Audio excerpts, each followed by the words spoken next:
ప్రేమగల తండ్రి, కృపగల దేవ, మరికొన్ని విలువైన సంగతులు వినడానికి మాతో మా అందరితో మీరు ఉండండి.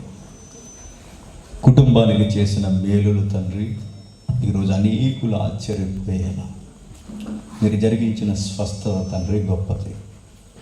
కేవలం తండ్రి ఆ కుటుంబానికే కాదు, ప్రతి ఒక్కరికి మీరు మేలులు చేస్తున్నారు. గుర్తించిన వారు కొందరే, గుర్తించకుండా తిరుగుతున్నవారు ఎందరో. ఈరోజు ఈ కృతజ్ఞత కూడికి పెట్టడానికి కేవలం తండ్రి మేమేదో గొప్పవారు మీరు తక్కువవారని అనేక మందిని తండ్రి ఎత్తేవ చేయడానికి కాదు, కానీ మమ్మల్ని ఆదరించిన దేవుడు మిమ్మల్ని కూడా ఆదరిస్తున్నాడని, మమ్మల్ని దీవించిన దేవుడు మిమ్మల్ని కూడా దీవించడానికి సిద్ధముగా ఉన్నాడని చెప్పడానికి, వారి మేలులు చాటుకోవడానికి ఈ సభని ఏర్పాటు చేశారు.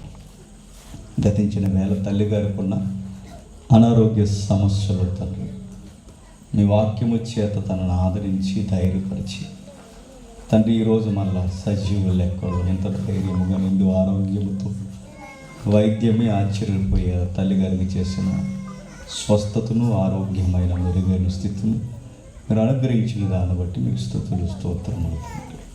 మనుషులుగా మేము ఒట్టివారు, మనుషులుగా ఎన్నిక లేనివారు, మనుషులుగా తండ్రి మనుషులను బ్రతికించలేనివారు.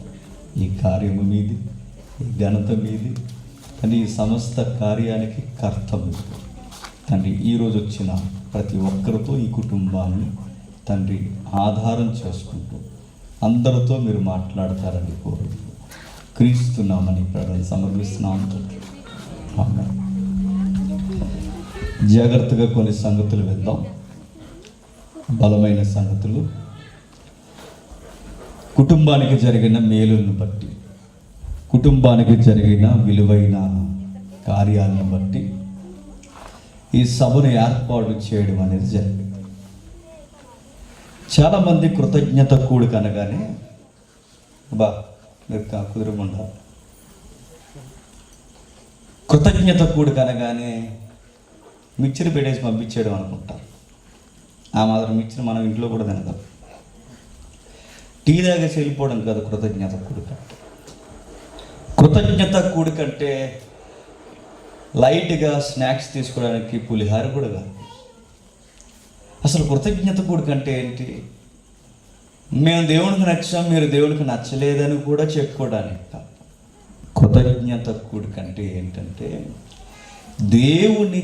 దేవుడు చేసిన మేలులను ఘనపరుస్తూ, దేవుడు చేసిన మేలులను స్తుతిస్తూ, మమ్మల్ని ఆదరించిన దేవుడు మిమ్మును కూడా ఆదరిస్తూనే ఉన్నాడని అనేకులకు జ్ఞాపకం చేయడానికి పెట్టబడేదే కృతజ్ఞత కూడిక, థ్యాంక్స్ గివింగ్ ప్రేయర్. దీనిని మనం ఆలోచించడానికి కేవలం ఈ కుటుంబానికే కాదు మేలులు చేసింది, ప్రతి కుటుంబానికి దేవుడు మేలులు చేస్తున్నాడు, చేశాడు, చేస్తున్నాడు కూడా. కాకపోతే గుర్తించింది కొందరే. అలా గుర్తించలేని అనేక మంది ఉన్నారు కనుకే ఒక కీర్తనకారుడు మనకు గుర్తు చేస్తాడు. చూద్దాం ఒకసారి, వెళదాం త్వరగా ఆలస్యం చేయకుండా. 147వ కీర్తన, 147వ కీర్తన, కొంచెం సౌండ్ తెగించండి. 147వ కీర్తన మొదటి వచనం, యెహోవాను స్తుతించుడి, మన దేవునికి స్తోత్రగానము చేయుట మంచిది, అది మనోహరము, స్తోత్రము చేయుట ఒప్పెదము. ఏదో చెబుతున్నాడు చూడండి. కీర్తనలు సహజంగా మనం చదువుకోం, ఎందుకంటే అవి కీర్తనలే కదా అనుకుంటాం. కీర్తనల్ని చాలామంది లెక్కల్లోకి తీసుకోరు, ఎందుకంటే జస్ట్ బైబిల్లో సాంగ్స్ లేకపోతే బాగోదు గనక దేవుడేవో కొన్ని సాంగ్స్ పెట్టాడు అనుకుంటాం. కానీ గుర్తించండి, అవి కేవలం కీర్తనలే కాదు, అవి బ్రతుకు పాఠాలు కూడా. అందులో ముఖ్యముగా 147వ కీర్తన, అది స్టార్ట్ అవ్వడమే ఎలా స్టార్ట్ అవుతుందో చూడండి. యెహోవాను స్తుతించుడి, సౌండ్ తగ్గించాను, యెహోవాను స్తుతించుడి, మన దేవునికి స్తోత్రగానము చేయుట మంచిది, అది మనోహరము, స్తోత్రము చేయుట ఒప్పెది. ఒక మాట అంటున్నాడు చూడండి, దేవునికి స్తోత్రగానము చేయుట మంచిది. నేను అడుగుతున్నాను, స్తోత్రగానము చేయుట మంచిది అంటున్నాడంటే చేయకపోతే చెడ్డది. దేవునికి స్తోత్రగానం ఎప్పుడు చేయాలి అంటే ఆయన అనేకమైన బలమైన కార్యాలు నీకు చేస్తున్నప్పుడు నువ్వు గుర్తించి ఆయనకు ప్రైజ్ ద లార్డ్ అని చెప్పాలి. ఈ కీర్తన పేరేంటో తెలుసా? Praise the lord. యెహోవాను స్తుతించుడి, యెహోవాను స్తుతించుడి. అడుగుతున్నాను, యెహోవాను స్తుతించుడు అని బాగానే చెబుతున్నాడు. ఎందుకు యెహోవాను స్తుతించాలి? ఎందుకు యెహోవాను గణపరచాలి? ఎందుకు యెహోవాకు మనం స్తుతియాగము జరిగించాలి? ఎందుకు జరిగించాలి అంటే ఈ కీర్తన పర్టికులర్గా 2 పాయింట్స్ రేట్ చేస్తాను. ఒకటి, కనిపించని నీ జీవితంలో కార్యాలు చేస్తే కనిపిస్తున్న ఈ సృష్టిలో ఆయన కార్యములు జరిగిస్తున్నాడు. ఈ కీర్తన ఎంత గంభీరత తెలియజేస్తుందో చూడండి. ముఖ్యముగా 2 మాటల్లో ఈ కీర్తన అంతా వివరించి లాస్ట్ మరల మనతో అనే మాట ఏంటంటే యెహోవాను స్తుతించు.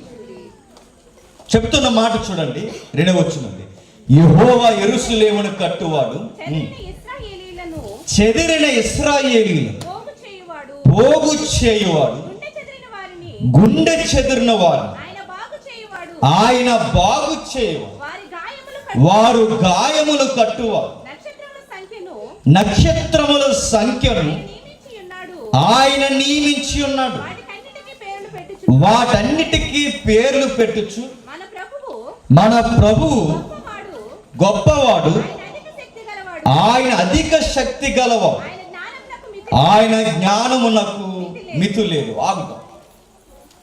పై వచనంలో గుండె చెదిరిన వారిని బాగు చేయవడని చెప్పిన దేవుడే కింద వచనంకి వచ్చేసరికి సృష్టిని గూర్చి మాట్లాడుతున్నాడు. అంటే ఒకటి సృష్టిని గూర్చి మాట్లాడుతున్నాడు, 2 మనుష్యుని గూర్చి మాట్లాడుతున్నాడు. అంటే సృష్టిని గూర్చి మాట్లాడుతున్న దేవుడే మనుషుల గూర్చి మాట్లాడుతున్నాడు, మనుషుల గూర్చి మాట్లాడుతున్న దేవుడే సృష్టిని గూర్చి ఈ రెండింటి మధ్య మనం బతుకుంటాం. గమనిస్తున్న విషయాలు చూడండి. సృష్టిని గురించి మాట్లాడుతున్నప్పుడు ఆయన మాట్లాడిన మాట, నక్షత్రముల సంఖ్యను ఆయన నియమించి ఉన్నాడు, వాటన్నిటికీ పేర్లు పెట్టుచున్నాడు. ఒక మాట ఆగుతాం. నక్షత్రాలను ఆయన పట్టించుకుంటున్నాడు. ఎవరు? దేవుడు. నక్షత్రాలను ఆయన లెక్కల్లోకి తీసుకుంటున్నాడట. ఆయన చెబుతున్న మాట చూడండి, నక్షత్రములను సంఖ్యను నియమించువాడు ఆయనే ఉన్నాడు, వాటన్నిటికీ పేర్లు పెడుతున్నాడు.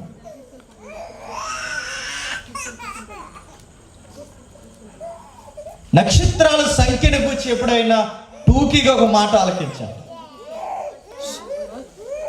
గమనించిన ఎప్పుడైనా విషయాన్ని మన చిన్నప్పటి విషయాన్ని ఒకసారి జ్ఞాపకం చేసుకుంటాం.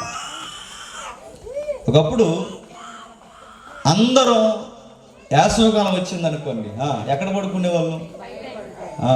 ఆరు బయట అందరూ రోడ్డు మీద పొడవగా వేసేసేవాళ్ళు. ఆ ఈదులో నుంచి అందరు మడత మంచాలు కనబడకపోయారు, అందరూ బయట నిద్రపోయారు. మాట్లాడుకో, అసలే బీపీ ఎక్కువ ఉంది ఈ మధ్య, మాట్లాడు. దాన్ని చాలా చదువుకుందామని ప్రయత్నం చేస్తున్నాను, నా వల్ల అవుతుంది. ప్రతి ఒక్కరికి ఒక బలహీనత ఉంది, నాకు బలహీనత ఉంది, డిస్ప్యూన్స్ అంటే చెప్పలేను. నిజంగా నేను చెప్పలేను, మీరెంత నన్ను మోటివేషన్ చేసి చెప్పలేను. ఒక్కో స్పీకర్కి ఒక బలహీనత ఉంది. కొంతమందికి మాట్లాడుతుండగా కొంతమంది స్పీకర్లకు ఎలా ఉంటుందంటే, సడన్గా చాలామంది సభ గౌరవం తెలియని వారు వాళ్ళు ఎదురుగా లేచి అలా వెళ్ళిపోతారు. ఇప్పుడు ఆ స్పీకర్కి చాలా డిస్టర్బెన్స్ ఉంటుంది. అంటే నేను చెప్పేది వాళ్ళకి అర్థం అవ్వట్లేదా, లేదా నేను నచ్చలేదని ఫీల్ అయ్యి అని సబ్జెక్ట్ మారిపోతారు. ఇక నాలో అంటాడా, గోళం అనుకుని అసలు చెప్పు, అందుకు వద్దు, కొంచెం చెప్పి డిస్టర్బ్ చేయకుండా ఓపిక అలా ఉండండి. ముగించేమని ఏం పిల్లలు గిల్లేయట్లేదు కదా, గిల్లేస్తున్నారు, వెళ్ళిపోతున్నాం. జాగ్రత్త. నక్షత్రముల సంఖ్యను ఆయన నియమించి ఉన్నాడు. నక్షత్రముల సంఖ్య అడుగుతున్నాను. ఒకప్పుడు మనం నిద్రపోయినప్పుడు ఆరు బయట నిద్రపోయి, ఇప్పుడంటే ఏసీలు వచ్చాయి, ఇప్పుడంటే కూలర్లు వచ్చాయి, ఇప్పుడంటే రకరకాల టెక్నాలజీ వచ్చింది రూమ్స్ని కూల్ చేయడానికి. ఒకప్పుడు అందరం బయట పడుకునేవారు. బయట నిద్రపోయినప్పుడు సమ్మర్లో మూమెంట్స్ కామెంట్స్ ఏంటో మనకు తెలుసు. నిద్రపోయినప్పుడు పెద్దోళ్ళందరూ ఆరు బయట నిద్రపోతున్నప్పుడు ఏం మాట్లాడుకుంటారు? మగోళ్ళు అయితే ఇలా పూర్తిగా రాజకీయాలు తెలియకపోయినా రాజధాని అక్కడ ఎట్టకూడదురా అంటారు. మగోళ్ళు కొంతమంది ఏమంటారంటే అనవసరంగా ఎమ్మెల్యే సీటు వాడికి ఇచ్చారా, మరి నీకు ఇచ్చేయాలి మరి. సీరియస్గా కొన్ని రాజకీయాలు మాట్లాడుకుంటారు. గజం ఎంత, అక్కడ ఎలా పడుతుంది, దిగుబడి ఎలా వస్తుంది, ఎకరానికి ఎలా వస్తుంది, ఇలా టాక్స్ అన్నీ అలా మాట్లాడుకుని మెల్లగా అలా నిద్రపోతే. ఇక ఆడవాళ్ళు అయితే మగవాళ్ళందరూ ఏం మాట్లాడుకుంటారు, ఆడవాళ్ళు ఏం మాట్లాడుకుంటారు, అలాగంట, వీళ్ళు ఎలాగంట, అలా చేయకూడదు వాళ్ళు అంటారు. వీళ్ళు కూడా తెరవనరు. వాళ్ళందరూ కూర్చి మాట్లాడతారు. ఇంకా కొంతమంది అప్పుడప్పుడే సీరియల్ అలవాటు అయిపోయాడు. రాత్రి ఏం జరిగింది తెలుసా? ఏం జరిగింది, ఆయన చనిపోయాడు, మరి సీతకి రేపు నుంచి ఆవిడుంటాడు ఏంటో, ఆయన చచ్చిపోయాడు. ఇప్పుడు సీరియస్గా డిస్కషన్ చేసి నేను అనుకుంటున్నాను వదిన గారు బహుశా ఆ అబ్బాయిని ఏమైనా చేసుకుంటుందేమో అని స్క్రిప్ట్లు రాసేస్తుంటారు, మంచము కొడుతుంది. మీకు అర్థమైంది? ఆడవాళ్ళందరూ ఇది మాట్లాడుకుంటారు, మగవాళ్ళందరూ ఇది మాట్లాడుకుంటారు.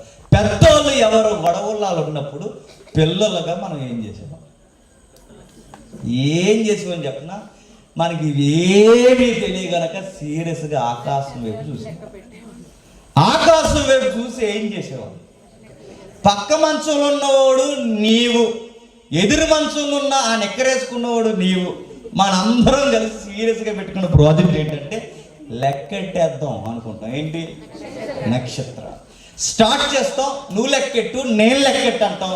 అప్పుడప్పుడు మనకు పాలపుంత ఎక్కువగా దగ్గరకు వచ్చే సమయంలో ఎక్కువ నక్షత్రాలు విరబూసినట్టు మనకు కనబడతాయి కనుక పిల్లలందరూ వాటిని చూసి ముచ్చటపడి లెక్క పెట్టడం స్టార్ట్ చేస్తారు. 1 2 1 2 3 4 5 6 మధ్యలో మర్చిపోతారు. ఎందుకంటే ఇది లెక్క పెడదాం అనుకుంటాడు, ఎటు నుంచి స్టార్ట్ చేయాలో తెలియదు, ఎటు నుంచి ఎండ్ చేయాలో తెలియదు, ఎటు ప్రారంభించాలో తెలియదు, ఎటు ముగించాలో తెలియదు. చివరికి లెక్క తేలక ఆ రోజు పిల్లలుగా మనం చేసిన పని ఏంటంటే ధ్యానాలు వేసాం. ఆ సుఖకి ఈ సుఖకి ధ్యానం వేసాం, దానికి దీనికి మోరేసాం. చివరికి ఈ మోర్లో ధ్యానాలు వేసి నిద్రపోయి తెల్లారు. చివరికి జీవితాంతం లెక్కెట్టే ప్రయత్నం చేసిన చిన్న పిల్లలు పెద్దలం అయిపోయాం, కానీ నక్షత్రాల సంఖ్య మనకి ఎప్పటికీ తెలుసా? తెలియదు. నక్షత్రాలను లెక్కెట్టగలిగామా? లెక్క పెట్టలేము. మరో మాట ఏంటంటే పోనీ మనం లెక్క పెట్టలేకపోయాం సామాన్యులుగా, సైన్స్ ఏమైనా లెక్క పెట్టిందంటే వారు లెక్క పెట్టలేరు. ఎప్పటికీ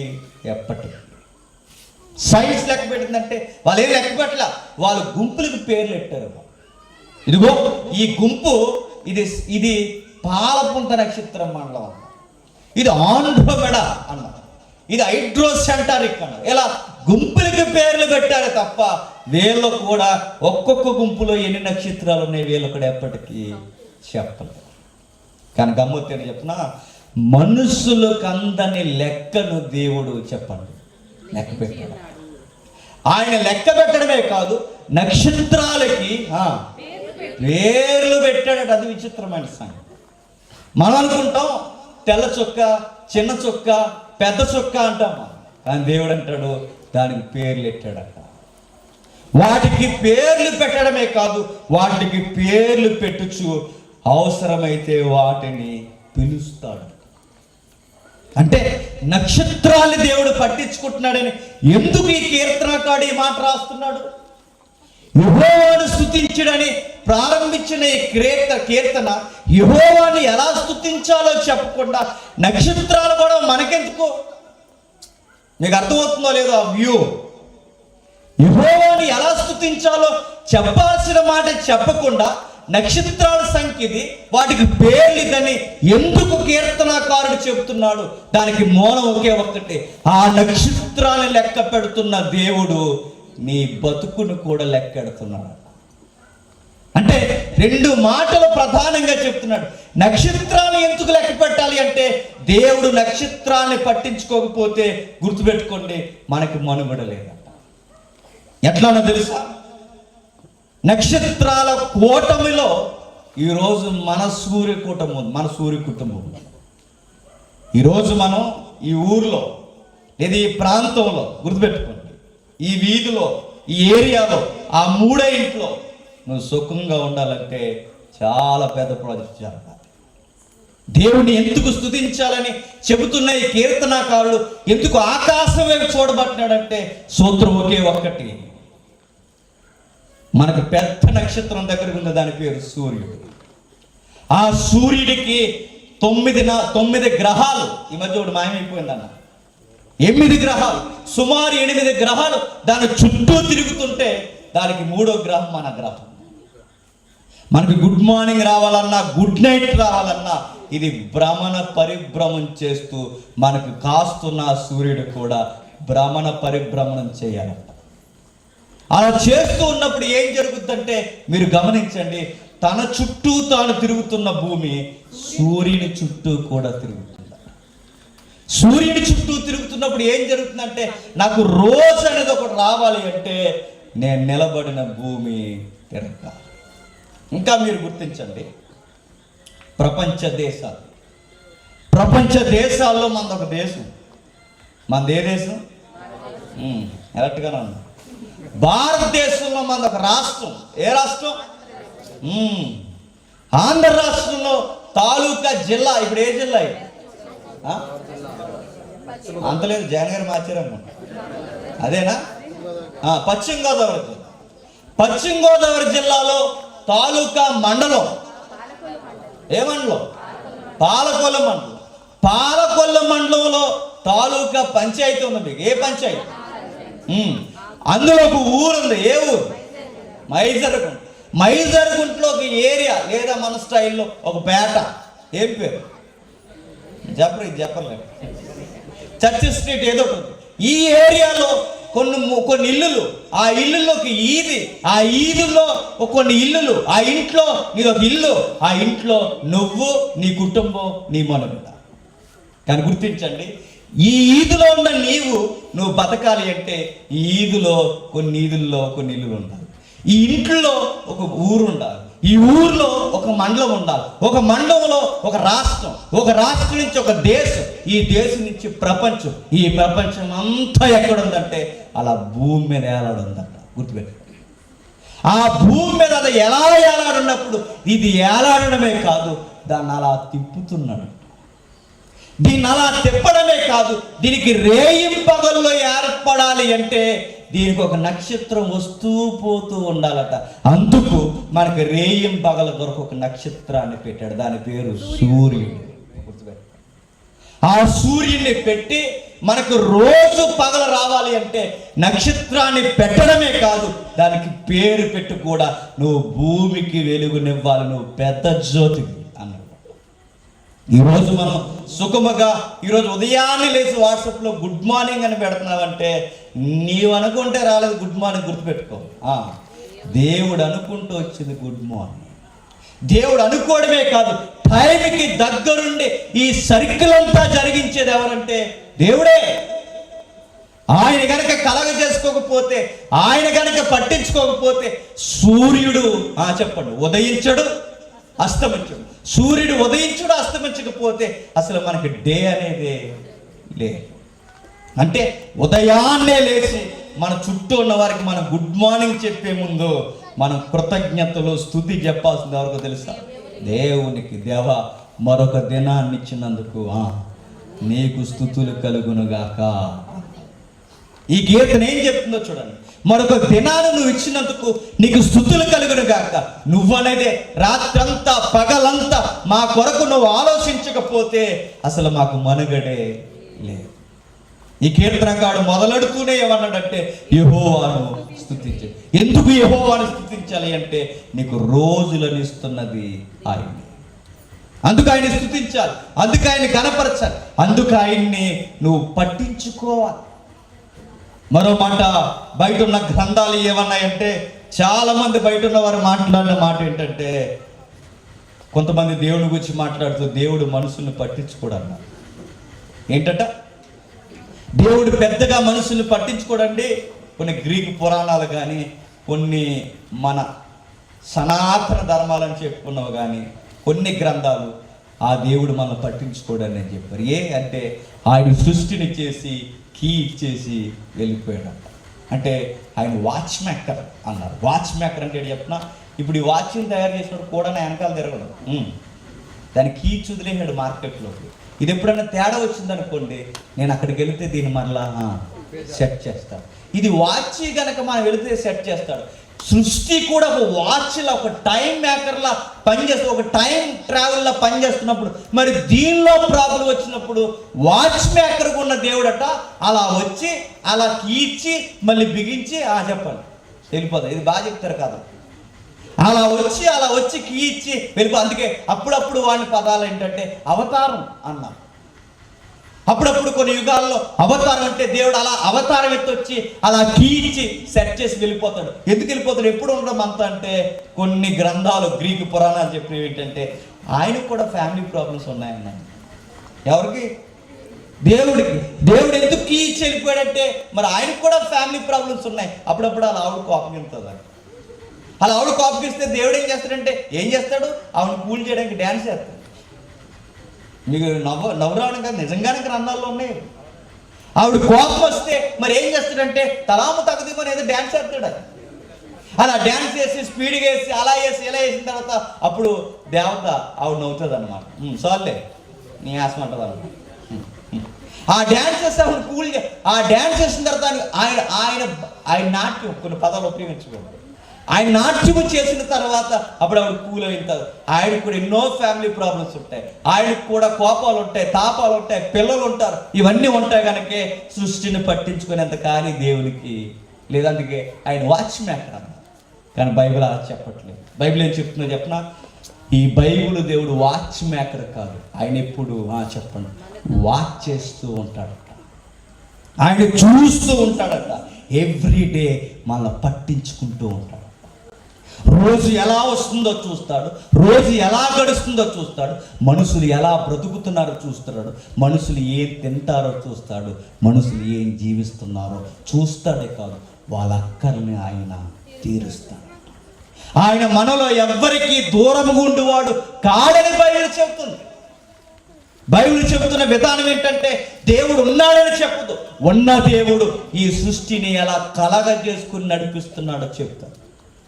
ఈ సృష్టిలో ఆయన పనితీరుని చెప్తారు. అది చెబుతూ ఈ గ్రంథం నీకు నాకు ఏం కమెంట్ చేస్తుందంటే ఒకటే, ఆయన నీ కొరకు పని చేస్తున్నాడు గనక ఆయనకు థ్యాంక్స్ చెప్పు, కృతజ్ఞత చెప్పు. దేవా ఈరోజు నాకు రోజు వచ్చింది. రోజే కాదయ్యా, ఇంకా నువ్వు చేసిన ఘనకార్యం ఏంటంటే 8వ వచనంలో ఆయన ఆకాశమును మేఘములతో కప్పేశాడట. పైన నక్షత్రాల కొరకు చెప్పి కిందకు వచ్చేసరికి చెప్తున్నాడు చూడండి, ఆయన ఆకాశమును మేఘాలతో కప్పేశాడట, భూమి కొరకు వర్షమును చెప్పండి సిద్ధపరచువాడు. ఆకాశమును మేఘములతో కప్పువాడు, భూమిని చెప్పండి వర్షము చేత సిద్ధపరచువాడు. అప్పుడప్పుడు మీరు గుర్తించండి, వర్షం ఎలా వస్తుందంటే అలా వస్తుంది అనకూడదు. మనం అదో రకం ఆన్సర్లు కొంచెం ఎటకరంగా చెప్తాం. మనం వర్షం ఎలా వస్తుందంటే అలా వస్తుందండి, అలా మూల నుంచి వస్తుందండి అన్నాడు. చాలా తెలియనాడు. అలా రాదు, గుర్తుపెట్టుకో. దానికి ఒక సిస్టమ్ ఉంది. అది రావాలి అంటే దీన్ని నడిపించే ఒక క్రియేటర్ లేదా ఒక మేకర్ పనిచేస్తూ ఉండాలి. ఈరోజు నేను రాజమండ్రి నుంచి మేము ఎక్కడికి వచ్చామంటే అలా వచ్చాము, మమ్మల్ని తీసుకురావడానికి ఒక వెహికల్ ఉంది. ఈరోజు ఏదన్నా మీరందరూ ఇక్కడికి వచ్చారంటే అలా వచ్చారు, మీ వెనకాల ఒక వర్క్ ఉంది, మీరు నడాలి, రావాలి, కూర్చోవాలన్న ఒక మైండ్ పనిచేయాలి, ఒక సిస్టమ్ ఉండాలి. అలా అయితేనే ఒక కార్యం జరుగుతుంది. బైబిల్లో దేవుడు కూడా ఏమంటున్నాడు చూడండి, వర్షమును సిద్ధపరచాడు. నేను ఒక మాట అడుగుతాను, చెప్పండి, వర్షం ఎలా వస్తుందండి అంటే అలా వస్తుంది అన్నది డైరెక్ట్ ఆన్సర్ కాదు. వర్షం ఎలా వస్తుంది చెప్పిన, సముద్రాలు వేడెక్కాలి. ఆ సముద్రాలు పై పొర ఏదైతే ఉందో ఆ పై పొర ఏడెక్కితే గమనించండి, ఆ ఆవిరాగా పైకి వెళ్ళిపోయి ఆ మేఘాలకు పట్టాలి. అలా పట్టిన తర్వాత ఆ మేఘాల కట్ట ఎవరో చెప్పినట్టు పెద్ద పని ఉన్నట్టు అక్కడి నుంచి బయలుదేరిపోతాయి. ఎప్పుడన్నా మేఘాలు చూసారా? అన్నీ ఒకేకి వెళ్ళిపోతుంటే ఎవరో చెప్పినట్టు. మనం అనుకుంటాం పిచ్చి మేఘాలు ఎలా తిరుగుతుంది అనుకుంటాం. అవి పిచ్చి మేఘాలు కాదు. చెప్పు, నువ్వు పిచ్చోడు. ఇలా వెళ్తున్నాయి ఎక్కడికంటే వాడికి తెలుసు అవి ఏ టైంకి ఎక్కడ కురవాలి, ఏ టైంకి ఎక్కడ కురవాలో వాడికి తెలుసు కనుక అవి అలా పీల్చుకుని స్పాంజీలో పీల్చుకుని వర్షాలు అలా తెచ్చి ఇక్కడ గోదావరి జలములు నిండాలి అంటే ఆ పైకి నాసిక్కి వెళ్ళిపోతాయి. ఆ ప్రాంతాల్లో కురిసిన తర్వాత అవి విపరీతంగా కురిస్తే అక్కడి నుంచి ఆ జలాలు మనకి నదులుగా పారి ఈరోజు మన గుప్పెడు మెతుకులు మనం తింటున్నామంటే ఈ నీళ్లు మన దగ్గరికి రావాలి. ఇంకా ఆశ్చర్యకరమైన మాటలు చెప్పినా, చివరికి ఈరోజు మనం బావి తవ్వుకోవాలన్నా, బోర్ వేసుకోవాలన్నా, నీటిలో భూమిలో ఉన్న నీటి చుక్క మన గొంతుని తడపాలన్నా ప్రతి కాలంలో వర్షం అలా వచ్చి ఈ భూమిలోకి ఇంకిపోవాలి. అలా ఇంకిపోయి తన లోపల జలములు దాచుకుంటే అది ఒక రోజు మన టైంకి అలా బయటకు వచ్చేసరికి మనకు కావలసిన చెప్పండి జలములు దొరుకుతాయి. ఎంత సిస్టమ్ జరుగుతుందంటే ఎంత సిస్టమ్ జరుగుతుంది. మనం అనుకుంటాం ఎలా జరుగుతుంది అంటే అలా జరిగిపోతుంది అనుకుంటాం. అలా జరిగిపోయేవి గుర్తుపెట్టుకో. అవి ఏ టైంకి ఎక్కడ కురవాలో వాటికి బాగా తెలుసు. మేఘాన్ని ఏ టైంకి ఎక్కడ నడిపించాలో ఆయనకి బాగా తెలుసు. అందుకే ఇంత సిస్టమ్ ఆయన జరిగిస్తుంది. నక్షత్రాన్ని నడిపిస్తున్న వాడే మేఘాలను కూడా చెప్పండి నడిపిస్తున్నాడు. కానీ ఇవేమన్నా మనం బురకెక్కుతాయా? మనం ఏమంటాం చెప్పనా? బాగా వర్షం పట్టేయడానికి మేఘం వచ్చేసింది అనుకో, మనం ఏమంటాం అనుకున్నా చేద్దాం, దీనికి ఎప్పుడు కూడా తెల్లంటాం. దేన్ని? ఒక ఆవిడ తెగ ఫీల్ అయిపోతుందట. ఎందుకు ఫీల్ అవుతున్నావమ్మా అని అడిగితే పాడువాన అంద. ఎందుకది పోడానా అని అడిగితే ఆవిడ అందట ఒడియాలు తడిసిపోతున్నాయి. ఇప్పుడు ఈ ఒడియాలు తడిసిపోతున్నాయి కనుక ఆ వాన ఏ వానట? పాడువాన. మరొక ఆవిడ కూడా ఏమంటుంది చెప్పిన పాడువాన. దీనికి ఎప్పుడు కూడా తెలవదు, బట్టలు ఉతికినప్పుడు వస్తుంది అన్నదట. చూసారా? ఒక ఆవిడకేమో బట్టలు, ఒక ఆవిడకేమో ఒడియాలు. ఈ మధ్యకాలంలో స్టైల్ మార్చారు. ఇన్ని రోజులు గుర్తొచ్చానా అందట. ఇదో స్టైలు. ఎక్కడికి పోయావు ఇన్ని రోజులు అంటే నీ మీద కోపం ఇచ్చేది వెళ్ళిపోయినట్టు. ఇన్ని రోజులు గుర్తొచ్చాను ఒక పాట, ఇన్ని రోజులు గుర్తొచ్చాను ఒక ఒడియాలు, ఇంకొకరు బట్టలు అడుగుతున్నాను. ఇలాంటి పనికి మన గాలి మాటలే తప్ప అసలు ఈ వర్షం ఎలా పడుతుందని ఏ రోజన్నా ఆలోచించాము? వర్షాలు ఎలా పడుతున్నాయి? అసలు వర్షాలే పడకపోతే మన పంటలే పండకపోతే మన బతుకులకి ఆహారం చెప్పండి దొరకదు. ఇంత సిస్టమ్ ఎవరు జరిగిస్తున్నారు? టైంకి శీతాకాలం, టైంకి ఎండాకాలం, సరిగ్గా అదే టైంకి వర్షాకాలం. ఈ కాలాలు నడిపిస్తున్నది ఎవరు? ఈ కీర్తన అంటున్నాడు దేవుడు. ఈ కీర్తనకారు ఎవరిని గురించి చెబుతున్నాడంటే దేవుడు. ఇదంతా దేవుడు చేస్తున్నాడంటే నీకు టైంకి గుక్కడి నీళ్లు దొరకాలన్నా, గుప్పడి మెతుకులు దొరకాలన్నా ఇవన్నీ జరిగించేది దేవుడని నీకు అర్థమైతే నువ్వు నోరిప్పి చెప్పాల్సినది దేవా నీకు స్తుతులు కలుగునుగాక అని చెప్పాలి. దేవా నీకు స్తుతులు కలుగును కాక. ఈరోజు నేను నా పిల్ల పాపలతో నేను ఆనందంగా ఉండగలుగుతున్నానంటే అది నీ వలనే అని దేవునికి ఏం చెప్పాలట? ప్రైజ్ ద లార్డ్ అని చెప్పాలి.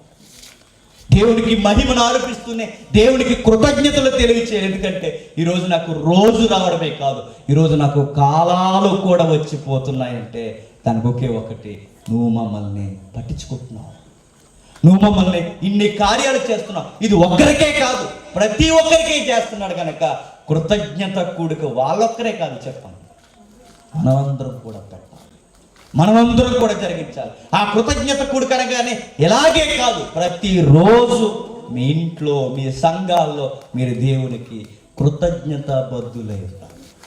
దేవునికి కావలసిన మనం కోరుకునే నాణ్యతను చెప్పాలి. ఇంకా చెప్తున్నాడు చూడండి 7వ వచనం, యెహోవాని కీర్తించుడి. 8వ వచనం, ఆయన ఆకాశమును మేఘములతో కప్పువాడు, వర్షములు సిద్ధపరచువాడు, పర్వతముల మీద గడ్డి మలిపించువాడు, పశువులకును అరచుచుండు పిల్ల కాకులకు అరుచుచుండు పిల్ల కాకులకు ఆయన ఆహారం ఇచ్చువాడు. ఆయన ఆహారం ఇచ్చేవాడు. ఒక విషయం చెప్తున్నాడు చూడండి. రాస్తున్న మాటని మీరు గమనించండి. గడ్డిని మొలిపించేవాడు. ఆ కింది మాట, మోగ జీవులకు కూడా ఆహారం పెట్టేవాడు ఆయన. అసలు ఈ కీర్తన ఏం చెప్పాలనుకుంటున్నాడు? ఈ అనంతమైన సృష్టి విషయాలు మనకెందుకు వివరిస్తున్నాడంటే దీని వెనకాల ఆయన మైండ్ నీ కోసమే పనిచేస్తుందని అర్థం అవ్వాలని ఇవన్నీ వివరిస్తున్నాడు. ఇవన్నీ మాకెందుకంటే ఇవన్నీ మీకోసమే అని చెబుతున్నాడు ఈ రచయిత. పర్వతముల మీద గడ్డిని ఒలిపించేవాడు ఆయనే. అడుగుతున్నాను, పర్వతముల మీద గడ్డికి మన బతుకులకి సంబంధం ఏంటంటే చాలా సంబంధం ఉంది. అదేంటి, ఈ మొక్కలకి మనకి సంబంధం ఉందంటే చాలా సంబంధం ఉంది. ఈ మొక్కలకి ఈ గడ్డికి నాకు సంబంధం ఏంటంటే సంబంధం ఉందే. మనం అంటాం గడ్డిని కూడా లెక్క చేయం మనం, కానీ గడ్డిని కూడా ఆయన పట్టించుకుంటున్నాడు. అప్పుడప్పుడు మన గొడవ అయితే సీరియస్గా మన కోపం వచ్చినప్పుడు ఎదుటోళ్ళనే మాట్లాడి చెప్తున్నారు, రే నువ్వు గడ్డి పరతో సమానం అంటాను. కానీ దేవుడు ఏమన్నా చెప్తున్నా, సీరియస్గా ఆ గడ్డిని కూడా ఆయన పట్టించుకుంటున్నాడు. మనం పట్టించుకోలేని గడ్డి పరకలు కూడా ఎవరు పట్టించుకుంటారట? దేవుడు. ఎందుకు ప్రభు గడ్డి పరకలను ఎందుకు పట్టించుకుంటున్నా ప్రభు అంటే ఆ గడ్డి పరకలకి నీ బతుక్కి సంబంధం. మనం పట్టించుకోవాలంటే వెతుకున్న ఇలా పిచ్చిగా అనుకుంటాం మనం. అవి లేకపోతే మనకు ఆయుష్ ఉందట. గుర్తుపెట్టుకో. సైంటిఫిక్గా తెలియ విషయం ఏంటంటే ఈ సృష్టిలో కేవలం చెట్లే కాదు, ఈ సృష్టిలో కేవలం పెద్ద పెద్ద వృక్షాలే కాదు, ఈ సృష్టిలో బాటనీ శాస్త్రంలో కూడా మనం తెలుసుకోవాల్సింది ఆ గడ్డి మొలకలతో సహా మనకు ఆక్సిజన్ అందుతుంది. ఆ పచ్చని మొక్కలు అవి అలా ఎంత పచ్చగుంటే అవి అంత మంచిగా మనకి చెప్పండి ఆక్సిజన్ అందుతుంది మనకి. ఈరోజు మనం ఇలా గాలి పీల్చుకుని ఇలా వదిలేసిన వెంటనే ఈ వేడి గాలి అంతా ఎవరు తీసుకుంటారో తెలుసా? ఆ పచ్చని మొక్కలు తీసుకుంటారు. ఆ పచ్చని మొక్కలు ఈ వేడిగానే కాదు, ఇంకా బుర్ర తిరిగి ఎక్కువైపోయి మనం చేసేది ఏంటి చెప్పిన, వేడిగానే కాదు పొక్కలు వదిలేస్తున్నాం ఈ మధ్య మనం. పొగ, ఈ పొగే కాదు ఇంకేం వదిలేస్తాం చెప్పిన, డీజిల్, పెట్రోల్ ఎక్సెట్రా. ఈరోజు అడ్డంగా మనం వెహికల్స్లో లాభాలు సంపాదించడానికి సృష్టిలో ఎంత కలుషితం చేయాలో చెప్పండి, అంత కలుస్తుంది. ఈ కలుషితాన్ని అంతా వడపోసే ఈ వాటర్ ఫిల్టర్ల, హెయిర్ ఫిల్టర్లు ఏవి పనిచేస్తున్నాయంటే చెప్పండి, ఈ మొక్క. ఎందుకు ప్రభు వీటిని ఎంత పచ్చగా ఉంచావంటే బ్యూటీ కొరకు, లొకేషన్ కొరకు కాదు.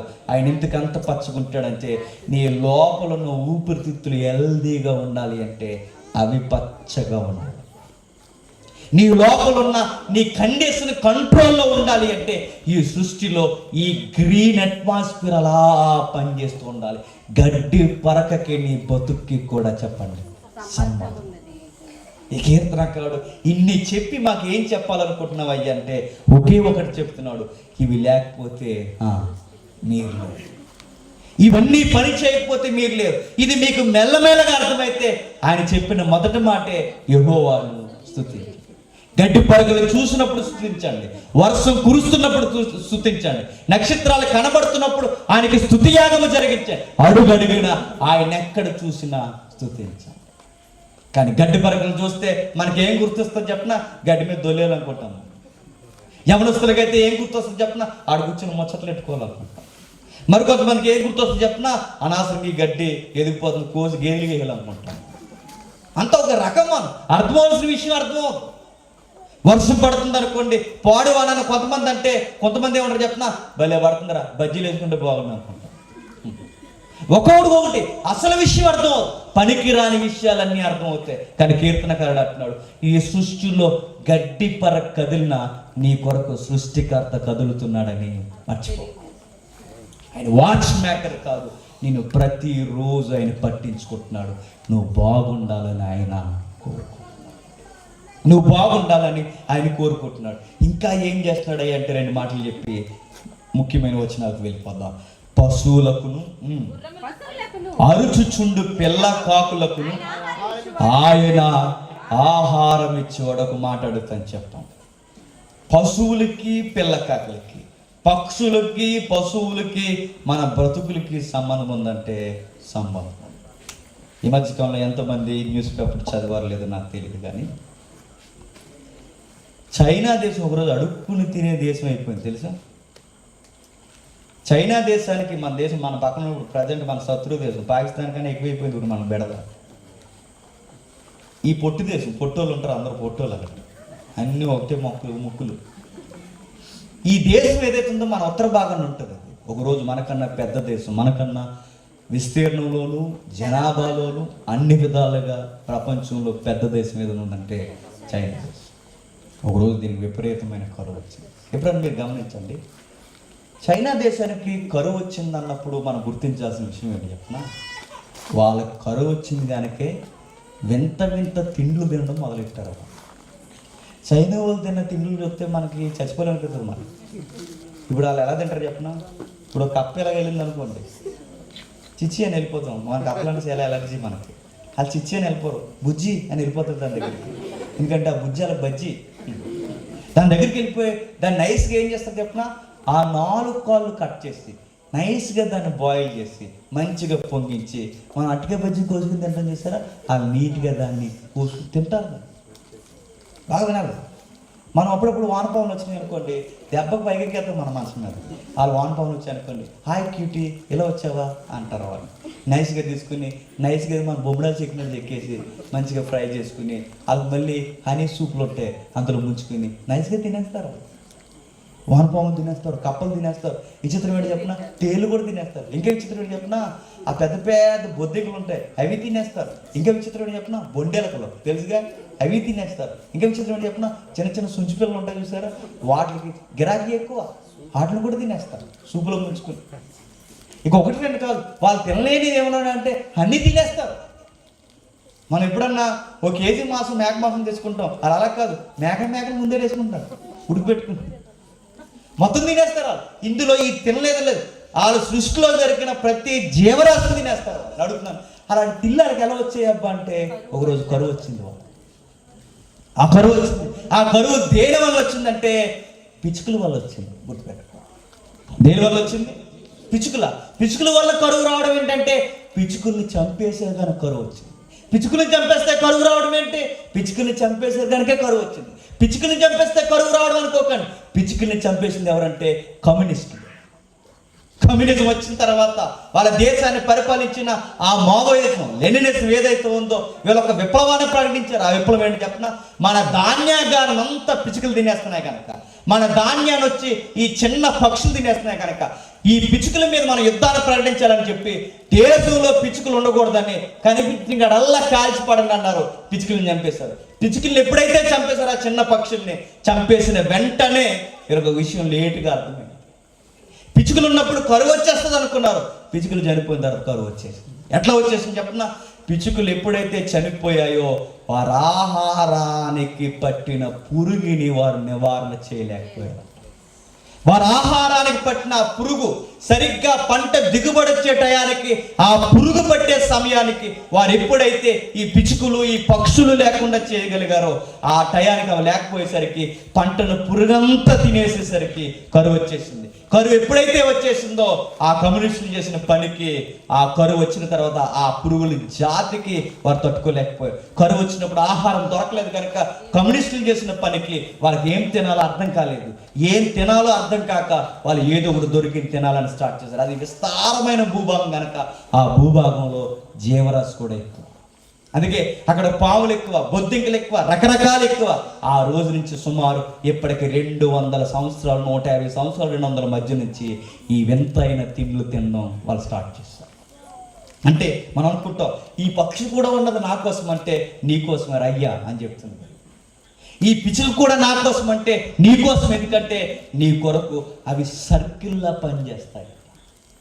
ఈ చిన్న చిన్న పక్షులు కనిపించిన చిన్న చిన్న కీటకాలను తింటాయి. ఈ చిన్న చిన్న కీటకాలను తిని ఇవి మరొక వాటికి ఆహారం అవుతాయి. ఇదంతా దీని పేరు ప్రకృతి చక్రం. ఈ చక్రం ఎలా పనిచేస్తూ ఉంటేనే నీ హెల్త్ స్కేల్ అలా ఉంటుంది. నీ హెల్త్ స్కేల్, నీ ఫుడ్ స్కేల్ కూడా అలానే ఉంటుంది. అది అలా ఉండాలి అంటే నీ చుట్టూ ఈ సిస్టమ్ పనిచేస్తూ ఉండాలి. అందుకే అడిగినట్టు చూడండి, ఆయన పశువులను పోషిస్తున్నాడు. చెప్పండి, అరుచుచుండు పిల్ల కాకులను ఆయన ఆహారం ఇచ్చును. పశువులకు, అరుచుచుండు పిల్ల కాకులకు ఆయనే ఆహారం. మనం గమనించాల్సిన విషయం ఏంటి చెప్పిన, ఇప్పటికీ పక్షులకి జంతువులకి పోషకుడు ఆయన అంటే ఆయనే. మనకు నలుగురు పుట్టారనుకోండి, ఎలా బతకలో అర్థమవుతుంది, మనకు నిద్ర రాదు మనకి. కానీ ఆ పక్షులు చూడండి, వాటి సంతానం పెద్దది, అవి ఎలా బతకగలుగుతున్నాయి? ఆ బయట తిరుగుతున్న జంతువులు చూడండి, అవి ఎలా బతకగలుగుతున్నాయి, అవి ఎలా జీవించగలుగుతున్నాయి? బైబిల్ చెప్తున్న డైరెక్ట్ స్టేట్మెంట్ ఏంటంటే వాటిని పోషిస్తున్నది దేవుడే. నిజంగా సేమ్ లైఫ్ స్టైల్ అండి, వాటికి మనకి పెద్ద తేడా ఏముంది? వాటి లైఫ్ స్టైల్ మన లైఫ్ స్టైల్ ఒకటే. మీరు కావాలంటే గమనించండి, ఆ గూటు పక్షి చెప్పండి ఈ గూటికి రాదు, ఈ ఇంట్లో మనిషి ఆ ఇంటికి వెళ్ళదు. Same pattern. అవి ఏవో అనుకోకండి, సేమ్ జీవన, సేమ్ శ్వాసన స్టేటస్ మనలాగే వాటికి కూడా ఉన్నాయి. వాటికి ఇల్లులు ఉంటాయి, వాటికి కూడా గదులు ఉంటాయి, వాటికి కూడా భార్య ఉంటుంది, వాటికి కూడా భర్త ఉంటాడు, వాటికి కూడా పిల్లలు ఉంటాయి. గమ్మత్తు చెప్పిన వాటికి కూడా బార్డర్లు ఉంటాయి.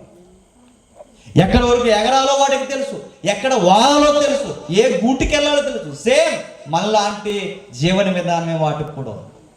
అప్పుడప్పుడు మీరు గమనించండి, ఆ ఈదులో కుక్క సర్రం పరిగొట్టి ఈ చివరికి వచ్చేసరికి ఆగిపోతుంది. ఎందుకు ఆగిపోతుంది? దానికి తెలుసు నా బార్డర్ ఎక్కడి వరకు. ఆ కుక్కకి అర్థం, కుక్కకు కూడా బార్డర్లు ఉంటాయంటే నీకు నాకు కాదు జిల్లాలో ఉన్నది చెప్పండి, అటు కూడా ఉన్నాయి. నీకు నాకు కాదు మండలాలు చెప్పండి, వాటికి కూడా ఉన్నాయి. నీకు నాకు కాదు దేశ నైసర్గిక స్వరూపాలు ఉన్నవి, వాటికి కూడా ఉన్నాయి. సేమ్. అవి ఎలా పెట్టుకున్నారంటే ముందున్న సీనియర్ కుక్కలు పెట్టాయి. ఎలా పెట్టాయంటే అప్పుడప్పుడు కొన్ని సిమ్టమ్స్ పెడతాయి, అలా స్తంభాల మీద గోళ్ళ మీద అవి యూరిన్ అలా రిలీజ్ చేసుకుంటూ వెళ్తాయి. ఎందుకు యూరిన్ పోస్తున్నాయి? దీనికి ఇన్నిసార్లు వచ్చేస్తుంది అనుకుంటామా? కానీ దాని అర్థం ఏంటి చెప్పినా, అవతలకున్న కుక్కకి ఇది సిగ్నల్ ఇస్తుంది, ఈ బార్డర్ మాదని. అవి వాసన చూసి అక్కడి నుంచి వెళ్ళిపోతాయి. ఇదంతా వాటికి తెలియదు ఇవన్నీ. ఆ ఈదున్న కుక్క ఈదికి ఎందుకు రాదంటే అక్కడ వరకు వచ్చి అది వాసన చూసి అలా వెనక్కి వెళ్ళిపోతుంది. ఎందుకంటే ఈ అడ్డ మాది కాదు, ఈ అడ్డ ఆల్దే. ఆడికి ఎంత రచ్చబండ అయిపోతుంది వాటికి తెలుసు. అందుకే చూడండి, అందులోకి వచ్చినవి ఎంత పవర్ఫుల్ కుక్క అయినా ఇక్కడికి వచ్చేసరికి మేమంటుంది.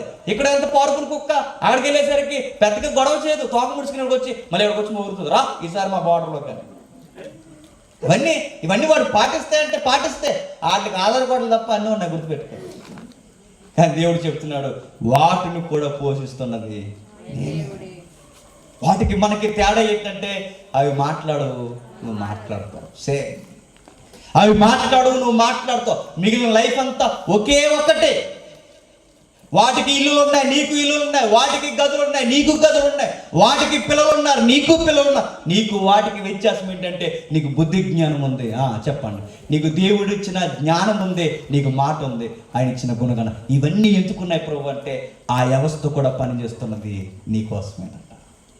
ఇంకా ఆశ్చర్యమైన మాట అని చెప్పిన, కనిపిస్తున్న ఈ జీవ జంతువులు జీవరాశులే కాదు, కనిపించిన అనేక సూక్ష్మ జీవులు కూడా మన కోసమే పనిచేస్తాయి.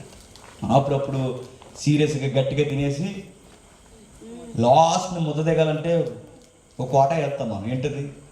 పెరుగను తింటే కానీ మనకు ఇండియాలో ఆనందం అంటే ఉండదు. మనకు పెరుగను తినేసి నడుతున్నాం. పెరుగను అంటే ఏంటి చెప్పినా కొన్ని క్రిములను మూట కట్టుకుని తినేస్తున్నాం, గుర్తెట్టుకో. పెరుగడం అంటే ఏమనుకుంటున్నావు? పెరుగంటే ఏమనుకుంటున్నావు? ఆ పెరుగు కొన్ని క్రిములు అన్న పదం కరెక్ట్ కదా నాకు తెలియదు, కానీ కొన్ని బ్యాక్టీరియా, నీకు ఆరోగ్య హెల్దీ బ్యాక్టీరియా అవి అలా ఫామ్ అయితే, అవి అలా ఫామ్ అవి గడ్డగడితే ఆ బ్యాక్టీరియాని వేసుకుని తింటే నీకు సర్వ్ చేస్తుంది. ఇవన్నీ ఎవరు జరిగిస్తుంది? సిస్టమ్ అంతా ఆయనే. ఒక్కొక్కసారి పెరుగు బాగా పుల్లగా అయిపోయిందంటే బ్యాక్టీరియా బాగా ఎక్కువైపోయిందని. ఒకప్పుడు పెరుగు పుల్లగా కాకుండా కమ్మగా ఉందంటే అది ఇంకా చెప్పండి ఎక్కువ లేదు, అవి ఇంకా హెల్దీగా ఉన్నాయని. ఇవన్నీ నా కోసం ప్రత్యక్షంగా పరోక్షంగా ఇంత జీవరాశి చచ్చిపోతుందంటే చచ్చిపోతుంది. ఇంతేలా ఎవరు జరిగిస్తున్నారు నా కోసం? ఈ సిస్టమ్ అంతా ఏర్పాటు చేసింది ఎవరంటే ఈ కీర్తన చెప్తుంది దేవుడు. వేయం చేసిన అడుగడుగున ఏ పక్షుని చూసినా వీటన్నిటిని నడిపిస్తున్నది దేవుడే. ఇంకా ఈ కీర్తన ఏం చెప్తుందో చూడండి, 9వ వచనం. పశువులకును అరుచుచుండు పిల్ల కాకులకు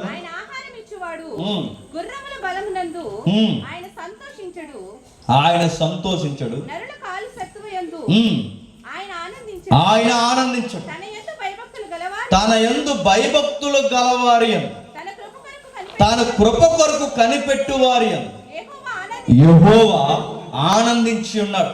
ఇంత సృష్టిలో ఇంత పని చేసి ఏమి ఎదురు చూస్తున్నా ప్రభు అంటే నా ఎడల భయభక్తులు. కీర్తన విడదీస్తున్నాడు చూడండి. ఇప్పటి వరకు సృష్టి క్రమాన్ని అలా చెప్పుకుంటూ వచ్చిన ఆయన సడన్గా వచ్చేసరికి ఏం చెప్పాలనుకుంటున్నావయ్య అంటే మనుషులు గురించి చెబుతున్నాడు. ఇప్పటి వరకు కనిపించే నక్షత్రాల గురించి, కనిపిస్తున్న మేఘాల గురించి, కురిసే వర్షాన్ని గురించి, కనబడని జీవరాశి గురించి, కనబడే జీవరాశి గురించి ఇన్ని మాట్లాడిన దేవుడు కిందికి వచ్చేసరికి దేని గురించి మాట్లాడుతున్నాడు అంటే నరులను గూర్చి. నరులలో దేనిని గురించి మాట్లాడుతున్నావంటే భయభక్తులు గలవారిని గూర్చి. భయభక్తులు గలవారు ఎలా ఉండాలి ప్రభు అంటే ఆయన కృప కొరకు కనిపెట్టువారే. అంటే ఆయన మనుషులకి ఇన్ని ఎందుకు చేస్తున్నాడంటే మనం ఊరి మీద తిరగడానికి కాదండి. చెప్పండి, ఈరోజు నేను ఇలా సజీవ లెక్కల్లో ఉన్నానంటే, నేను ఇక్కడ ఇలా నిలబడగల ఉన్నానంటే, ఇలా మీరు కూర్చుని ఉన్నారంటే నా దేవుని వల్లనే ఈరోజు ఇలా ఉన్నానని ఆయన కృపను కనిపెట్టుకోవాలని ఆయన వైపు చూస్తామని ఇన్ని చేస్తాను. ఇన్ని కార్యాలు నువ్వే చేస్తున్నావు ప్రభు అంటే దేవుడు అంటున్నాడు, ఎస్ నేనే చేస్తాను. నేను చేస్తున్నాను కనుక మీరు ఉన్నారు. నేను చేయకపోతే ఈరోజు మీరు సజీవ లెక్కల్లో ఉండరు. గుప్పడి మెతుకులు తినాలన్నా నేను ఉండాలి. మీరు చివరికి గాలి పీల్చుకోవాలన్నా నేను ఉండాలి. చివరికి మీరు ఈ జీవరాశిలో మనుగడ జరిగించాలన్నా మేము పట్టించుకుని ఉండాలి. ఇందుకు నేను అడుగుతున్నాను, నా వైపు చూడండి, నా కృప కొరకు కనిపెట్టండి, నాకు కృతజ్ఞతాస్తుతులు చెల్లించండి. ఇన్ని అనుభవిస్తూ ఇన్ని చేస్తున్న దేవుడికి మనం కృతజ్ఞతాస్తుతులు చెల్లించకపోతే ఆ దేవుడు మనల్ని ఏమంటాడు చెప్పిన, ఇది మీ బతుకులకి మంచిది కాదు. ఇన్ని అనుభవాలు అనుభవిస్తున్న మనం ఆయన కృతజ్ఞతాస్తుతులు చెప్పకపోతే అది మనకు మంచిది కాదట. ఎందుకు అంటే అనుభవించి ఆయనకు కృతజ్ఞత తెలియచేయకపోతే దాన్ని ఏమంటారు చెప్పిన, అది గర్వం, అది హీనులుగా బ్రతకడం. అది దేవుడు అనుభవించిన విధానాన్ని, మనం దేవుడిచ్చిన విధానాన్ని అనుభవిస్తూ ఆయన గుండెల మెత్తాను. ప్రత్యక్షంగా పరోక్షంగా ఇన్ని చేస్తున్నా ప్రభు అంటే ఇన్ని చేస్తున్నాను, అందరికి ఇవే కార్యములు జరిగిస్తున్నాను. ఆయన పట్టించుకునే వారిని కాదు, ఆయనను పట్టించుకొనని వారు కూడా ఆయన ఇవే కార్యములు చేస్తున్నాడు. ఈరోజు ఈ కుటుంబానికే కాదు, మన కుటుంబాలకు కూడా ఆయన ఎన్నో చేశాడు. ఉదాహరణకి చెప్పనా, ఈరోజు మీరు అలా కూర్చుని మీ పిల్ల పాపలతో, మీ భార్య పిల్లలతో అలా ఉన్నారు. మీరు చాలామంది లేరు తెలిసి ఈ సంవత్సరం. ఎందుకు లేరు చెప్పండి? కరోనాలకు ముద్దెట్టి తీసుకెళ్ళిపోయినారు, లేరు. వాళ్ళు కరోనా వచ్చింది, వాళ్ళు ఎంత డబ్బున్న వారైనా వాళ్ళు ఎత్తుకెళ్ళిపోయింది. నేను అడుగుతున్నాను, నీకు కూడా కరోనా వచ్చింది కానీ నువ్వు చచ్చిపోలేదు. కారణం ఏంటి చెప్పినా, దేవుడు నిన్ను కాపాడు. ఎమ్మెల్యేలు ఎగిరిపోయారు, ఎంపీలు ఎగిరిపోయారు, స్టార్డమ్ ఉన్న సింగర్స్ ఎగిరిపోయారు, స్టార్డమ్ ఉన్న హీరోలు ఎగిరిపోయారు.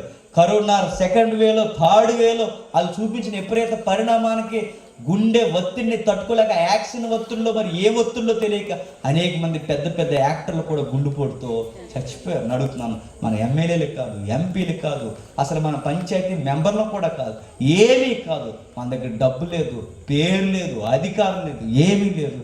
అంత డబ్బుండి పేరున్న వారు బతకలేనిది, డబ్బుండి పేరుండి బతకలేని వారి కన్నా డబ్బు లేక పేరు లేక అమాయకులైన మనం ఎలా బతకగలుగుతాం? కారణం ఒకే ఒకటి, ఇది నీ గొప్పతనం కాదు, నేను బతికించిన వాడు ఒకడున్నాడు. నేను బతికించిన వాడు ఒకడున్నాడు. ఆయన ఎవరు? నేను పుట్టించిన దేవుడు.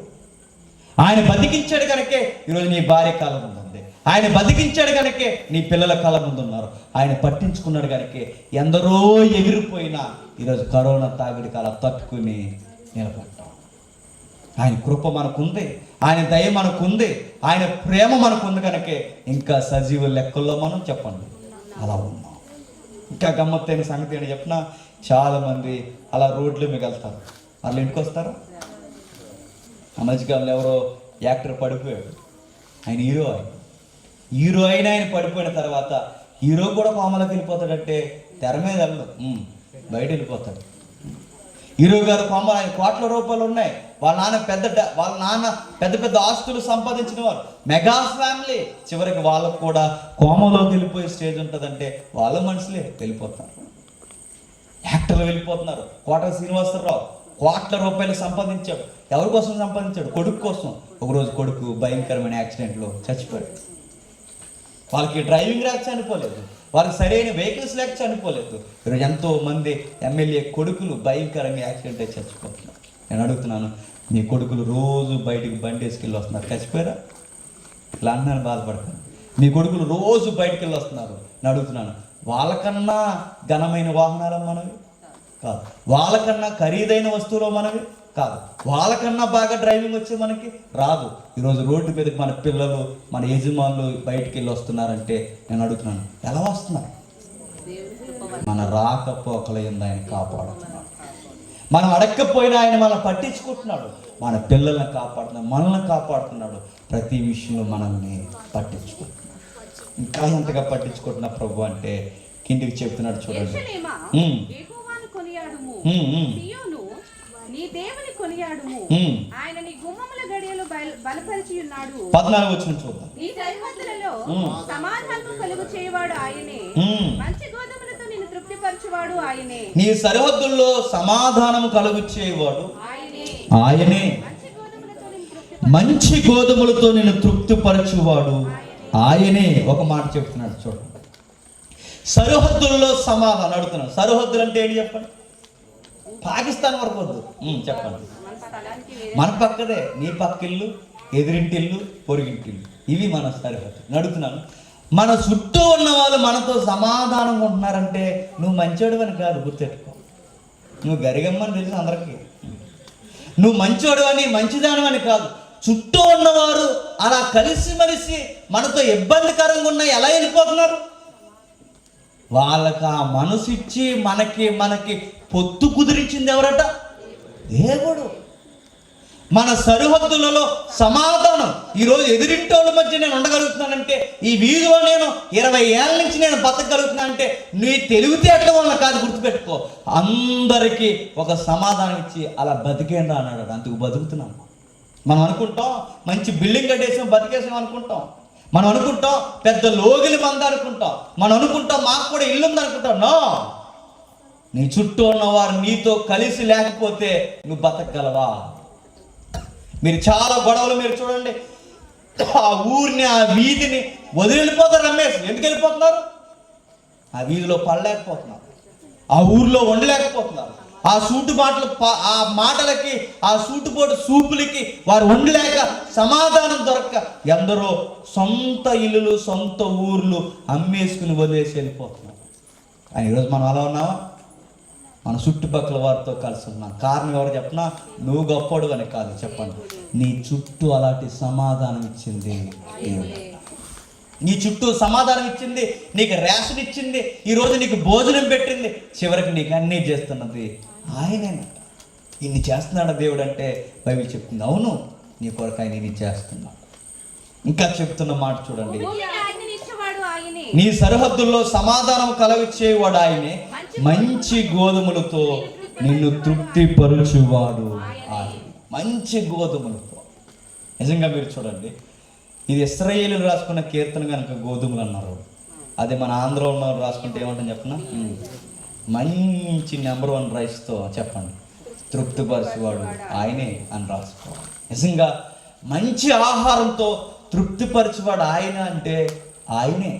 ఎందుకంటే ఆహారం వండుకోవడం గొప్ప సంగతి కాదు, కానీ చెప్పండి, వాటిని తృప్తిగా తినడం గొప్ప సంగతి. నేను ఎప్పుడు అది ఆశ్చర్యపడతానండి.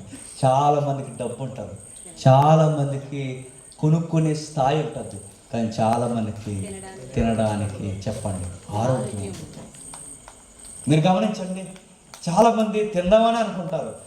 ఏ రోజన్నా సరదాగా వాళ్ళ ఇంట్లో ఏదైనా మంచి కూర వండారు అనుకోండి, ఆయన తినకూడదు, డాక్టర్ గారు చెప్పారు తింటే ఇంక అంతే అన్నారు, అంతే తినకూడదు. ఎందుకంటే వాళ్ళకి ఆ ధన్యత లేదు. మనం చూడండి, మనం మంచిగా వండుకోవడమే కాదు, వాటికి మంచి మసాలాలు వేసుకోవడమే కాదు, చెప్పండి, ఒక్క కంచం తినే 2 కంచాలు తింటున్నాము.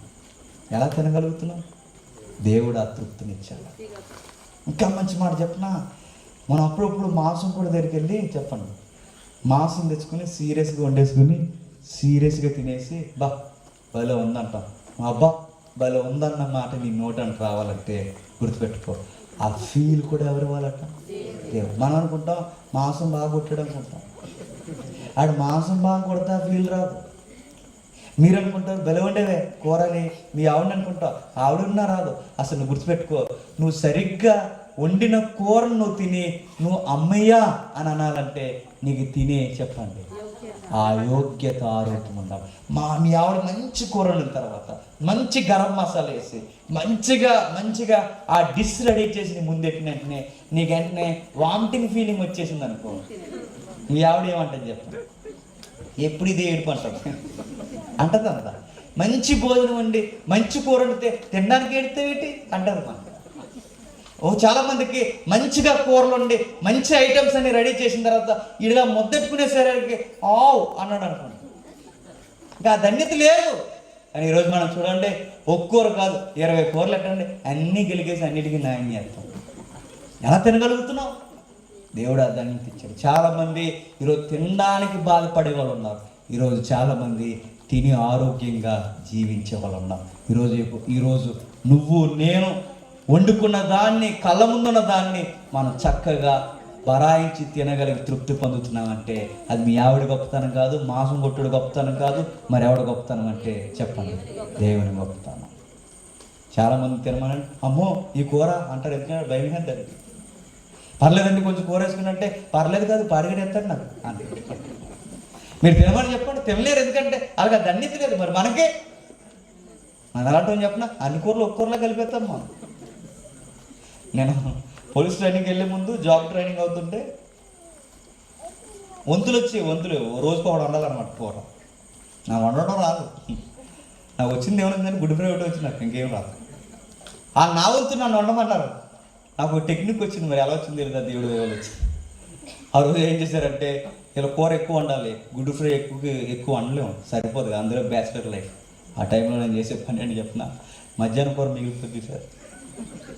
ఆ మధ్యాహ్నం కూర మిగిలిపోతే దాన్ని లైట్గా ఏడి చేసి ఈ ఎగ్గ పొలట ఏదైతే ఉందో దీన్ని మంచిగా ఫ్రై చేసి ఆ రెండింటిని కలిపేస్తే అదో రకమైన కూర అయిపోయింది. ఇంత బాగా ఎలా వండగలిగారంటే నేను ఇవ్వండి, అలా వండేసాను నేను ఇవ్వండి, తగినేవారు నడుతున్నాను. ఏమవలేదంటే ఏమవలేదు, ఎప్పుడు ఏమవలేదంటే ఏమీ అవ్వలేదు నడుతున్నాను. ఇది నా చేతి వాటం కాదు చెప్పండి. ఆయన చల్లగా చూసాడు కనుక పాసిపోయిన కూరలు తినే మాకేమీ అవ్వలేదు. ఏ కూరలు తినేసిన అవ్వలేదు. కారణం ఒకే ఒక్కటే, ఆయన తృప్తినిచ్చేది ఆయన. మంచి రెస్టారెంట్కి పోయి మనం మంచి బిర్యానీ ఆర్డర్ ఇచ్చి తినాలన్నా ఆ ఫీలింగ్ కూడా నీకు ఇచ్చేది ఎవరట? ఎందుకంటే మీకు ఎలా ఉందో నాకు తెలియదు, కానీ ఇన్ని కార్యాలు చిన్న పిల్లలు చూసుకున్నట్టు వర్షం దగ్గర, రోజు దగ్గర, నేల మొలకల దగ్గర, నీరు దగ్గర, ప్రతి విషయం తినే మెతుకుల దగ్గర ఎంత బాగా కూడా గోరుముద్దలు తినిపించే తల్లిలాగా మన వెనకాలే తిరుగుతున్నాడంటే నోరు అన్నది ఉంటే, మనసు అనేది ఉంటే, మన నోటంట మనసు అంట మన నిజాయితీగా అనాల్సిన మాట అని చెప్పినా, దేవా నీకు స్తుతులు కలుగునగాక. అందుకే తినేటప్పుడు ప్రార్థన చేయమంటారు పెద్దవాళ్ళు. ఎందుకు ప్రార్థన చేయమంటారు? ఈ తిండి కూడా తినలేక చాలామంది ఏడ్చేవాళ్ళు ఉన్నారు. చాలామంది బలవంతంగా తినేస్తారు. బలవంతంగా అంటే ఈ తిన్నవే 50 రూపాయలు పెట్టుకున్న తినకపోతే ఏమవుతుందో తినేస్తారు. వాడు అలాగే వద్దురా అనేవాళ్ళు, అలాగే తినేసేవాడు. తినేసిన తర్వాత ఏమని చెప్పినా అడిగి అంతే డ్యామ్ గేట్ ఎత్తేసినాయి అంతే. డ్యామ్ గేట్ ఎత్తే సరసరమని 2-3 అయిపోయినాయి. ఏంటని అడగండి. అలాగే అయిపోయిన తర్వాత డాక్టర్ గారు చెప్పారు, ఏంటంటే అబ్బాయి అంటే వద్దన్న తినేసాడు సార్ అన్నాం. అంతే, ఆ రోజు సెలైన్ నెట్టకపోతే ఆ రోజు చచ్చిపోతున్నాడు, పలసరైడ్ పడిపోయి. చాలామంది మీరు చూడండి, దేవుడు తిన్నది ఒక ఎత్తు అయితే, ఆ తిన్నదానికి ఫీలింగ్ రా ఒక ఎత్తు అయితే, అది ఆరోగ్యాన్ని కూడా ఇవ్వడం చెప్పండి, అది మరింత గంభీరమైన సంగతి. ఎన్ని చేస్తున్నాడు దేవుడిని అడుగుతున్నాడు. ఏ విషయంలో నేను కృతజ్ఞత చెప్పాలంటే ఒకటి కాదు, ఈరోజు నేను ఎలా ఉన్నానంటే నాకు దేవుడు ఎన్నో చేస్తున్నాడు. ఎన్ని చెప్పను ఆయన గురించి. మరో మాట చెప్పనా, గట్టిగా మనకు 2-3 మోషన్స్ అయిపోయి అనుకోండి, మనం ఎంత వీరులు సూర్యులమైనా డాక్టర్లు చెప్పేస్తారు సమయానికి స్పందించిపోతే చచ్చిపోతారు. మన బతకాలని చెప్పినా గట్టిగా 4 మోషన్స్ అయితే బతకలేము. ఒక 2 నిమిషాలు గాలి అందకపోతే బతకలేము. టైంకి వర్షం పడకపోతే బతకలేము. నదులు ఎక్కువైపోతే బతకలేము. మనకు చుట్టూ ఉన్న జీవరాశి అనుకూలించకపోతే బతకలేము. అడుగుతున్నాను, మరి ఇన్ని పరిస్థితుల మధ్య, ఇన్ని ఇబ్బందుల మధ్య ఈరోజు బంతిలో నేను ఎలా బతుకుతున్నానంటే ఈ కీర్తన మరలా చెప్తుంది, అది నీ వల్ల కాదు, దేవుని వలనే. అది దేవుని వలనే జరుగుతుంది కనుక నిన్ను విశాలపరిచి నీ సరిహద్దులను సమాధానపరిచి నీ పిల్లలను నిన్ను మంచి గోధుమలతో తృప్తిపరచాడు. పైన ఉన్న మాట చెప్తున్నాడు చూడండి, 13లో 2వ మాట, నీ మధ్యన నీ పిల్లలను ఆశీర్వదించి ఉన్నాడు. ఏం చేశాడట? నీ మధ్య నీ పిల్లలను దీవించాడు ఆయన. నిజమేనండి, మన పిల్లలు మనం కనగలం, కానీ మన పిల్లలకి ఏ టైంకి ఏది జరగాలో మనకు తెలుసా? తెలియదు. అప్పుడప్పుడు మన పిల్లలకి ఎన్ని ప్రమాదాలు తప్పుతున్నాయి మనకేమో తెలుసా? తెలియదండి. మనం కనేస్తాం, ఆడుకుంటున్నానులే అనుకుంటాం, అని వాళ్ళు ఆడుకుంటున్నప్పుడు ఎన్ని ప్రమాదాలు తప్పిపోతున్నాయి మనకి తెలియదు. మీరు గమనించండి, కావాలంటే వాళ్ళు ఆడుకుంటారు. చాలామంది పిల్లలు ప్రమాదాల్లో పడిపోతారు, మన కంటికి తెలియదు, కానీ మన పిల్లలను కూడా కాపాడుతున్నది ఎవరట? దేవుడే. ఎన్నో ప్రమాదాలు, ఎన్నో వాళ్ళు 25 ఏళ్ళు వచ్చి లేదా 20 ఏళ్ళు వచ్చి లేదా ఇంటర్మీడియట్ వయసు వచ్చి ఈరోజు మన కళ్ళ ముందు అలా తిరగలుగుతున్నారంటే నేను బాగా పెంచేసానని ఎప్పుడు ఫీల్ అవ్వకండి. ఎన్నో గండాల నుంచి దేవుడు తప్పించి మా కళ్ళ ముందు మా బిడ్డల్ని ఇలా పెట్టాడని గుర్తుపెట్టుకోండి. చాలామంది మీరు చూడండి, ఎందరో పిల్లలు బావిల్లో పడి చచ్చిపోతున్నారు, ఎందరో పిల్లలు డ్రైనేజీలో పడి చనిపోతున్నారు, ఎందరో పిల్లలు తెలియకూడని పనులు, తెలియని పనులు చేసి వారు తెలియని ప్రమాదంలో పడిపోయి చచ్చిపోతారు. ఎందరో పిల్లలు బయటికి సరదాగా వెళ్ళినప్పుడు రోడ్డు యాక్సిడెంట్లో ఎగిరిపోతున్నారు. ఎందరో పిల్లలు మీరు చూడండి, చిన్న షాపింగ్లు చేయడానికి కూడా వెళ్ళినప్పుడు వాళ్ళ లిఫ్ట్ ట్రావెల్లో పడిపోయి ఇరుక్కుపోయి చచ్చిపోతున్నారు. నేను అడుగుతున్నాను, మన పిల్లలకి ఎలాంటి వెన్ను తప్పిపోయాయో నీకు నాకు తెలుసా? కానీ ఒకటి తెలుసు, ఆయన పేరే దేవుడు. 25 ఏళ్ళు ఇలా ఉండగలిగారంటే ఈ కుదిరేని సెట్లు అనుకోకండి, ఇవి సరైన పిండాలు అనుకోకండి, గడిచి పిండాలి ఇవి. ఈరోజు 25 ఏళ్ళు ఇలా ఎలా ఉండగలిగారంటే నిత్యం మనం ఎప్పుడూ కాపాడలేదు. వాళ్ళ నాన్న వదిలేసాం, మనం ఆడుకుంటున్నారని అలా ఎదిగి ఆడుకుంటూ తిని మన నీళ్ళ అలా తిరగడమే కాదు, వారిని తన రెక్కల చాటున ఆయన అలా కాపాడినాడు. అందుకే నీ పిల్లలను కాపాడేది కూడా నేనే అంటున్నాడు. నిన్ను మంచి ఆహారంతో తృప్తిపరిచేది నేనే అంటున్నాడు ఆయన.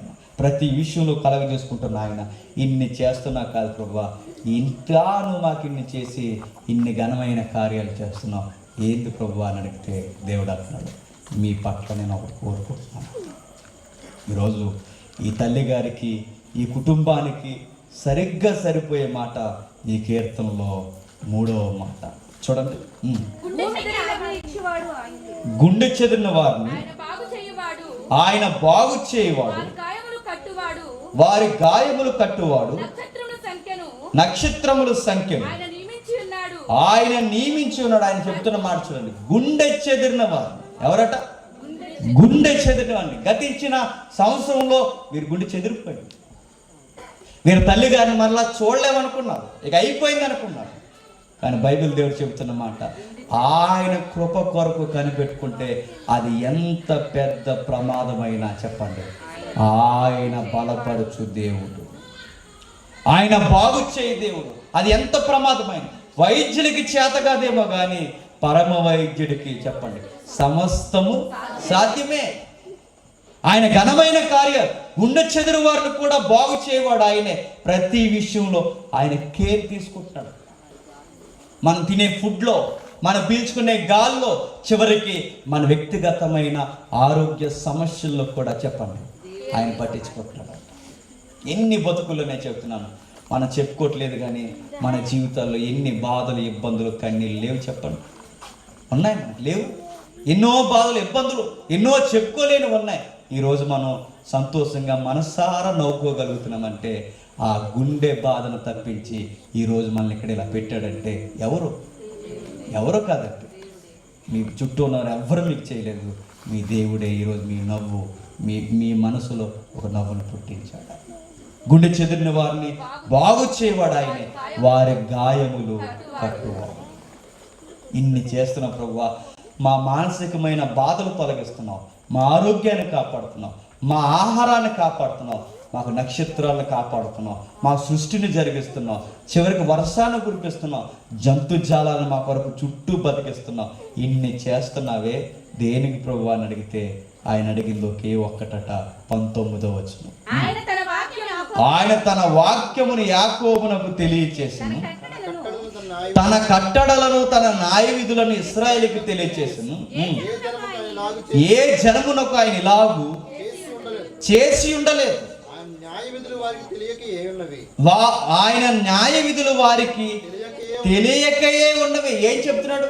ఇన్ని చేస్తున్నావే ఇశ్రాయేలుకి లేదా యాకోబుకి, ఇన్ని చేస్తున్నావే నీ పిల్లలకి, ఇన్ని ఘనమైన కార్యాలు చేస్తున్నావే దేనికని అడిగితే నా వాక్యాన్ని ఇవ్వడానికి అన్నాడు. ఏంటట? వాక్యాన్ని. అంటే ఈరోజు మనం ఆరోగ్యంగా ఉన్నామన్నా, ఆరోగ్యంగా కళ్ళు కనబడుతున్నాయన్నా, ఆరోగ్యంగా మాట్లాడుతున్నామన్నా, ఇన్ని కార్యాలు దేనికి చేస్తున్నా ప్రభు అంటే ఈ వాక్యం అంతా ఇన్ని వివరించి సృష్టి కార్యాలు, ఆరోగ్య కార్యాలు, పక్షులు జంతువుల యొక్క కార్యాలు ఇన్ని కాపాడి నడిపిస్తున్నావే దేనికి చేస్తున్నా ప్రభు అని అడిగితే ఈ మాట ఒకే ఒకటి చెప్తున్నాడు, నా వాక్యము చదువుకునే ఆ కట్టడలు పాటిస్తారన్నమాట. ఇన్ని చేస్తున్నావు, మా కుటుంబాన్ని కాపాడుతున్నావు, మా పిల్లల్ని కాపాడుతున్నావు, మా బ్రతుకుల్ని కాపాడుతున్నావు, మా ఆరోగ్యాన్ని కాపాడుతున్నావు, ఇన్ని చేస్తున్న ప్రభు దేనికి ప్రభు అని అడిగితే దేవుడు అనే మాట ఏంటి చెప్పినా, నా వాక్యం చదువుకుని నా కట్టడలు ఏమున్నాయో తెలుసుకుని వాటిని పాటించి బతుకుతారని ఇవన్నీ చేస్తున్నాం అన్నాడు. కానీ మనం ఎలాంటి వాళ్ళు చెప్పినా అన్ని అనుభవించిన తర్వాత చెప్పండి ఆయన వదిలేసి తిరుగుతాము. ఈరోజు నీకు ఆరోగ్యం ఎందుకు ఇచ్చాడంటే ఊరి మీద బలాదూరు చేయడానికి కాదు. ఈరోజు నీకు చక్కటి జీవన శైలి ఇచ్చాడంటే నువ్వు కాలర్ ఎగరేసుకుని బయట తిరుగుతావని కాదు. నీకు ఎందుకు ఇచ్చాడంటే నువ్వు వారం వారం నీ స్థానిక మందిరానికి పోయి నువ్వు ప్రతిరోజు మోకాలేసి ప్రార్థన చేసి ప్రతిరోజు వాక్యాన్ని చదువుకొని దేవా నీకు ఈ కార్యములు ఇష్టమా అని ఆయన కట్టడలు తెలుసుకుని ఆయనకి నచ్చినట్టు బతుకుతావా. ఇందుకే నాకు ఇన్ని చేసావా, ఇందుకే నాకు ఆరోగ్యాన్ని ఇచ్చావా, ఇందుకే నాకు మంచి ఆహారాన్ని ఇచ్చావా, ఇందుకే వర్షాలు కురిపించావా, ఇందుకంటే అవును ఇందుకే. ఎందుకు ప్రభు అంటే నా బైబిల్ మీరు చదువుకుంటాను. నాకన్నా మొదలెడుతూ మంచి మాట అన్నాడు.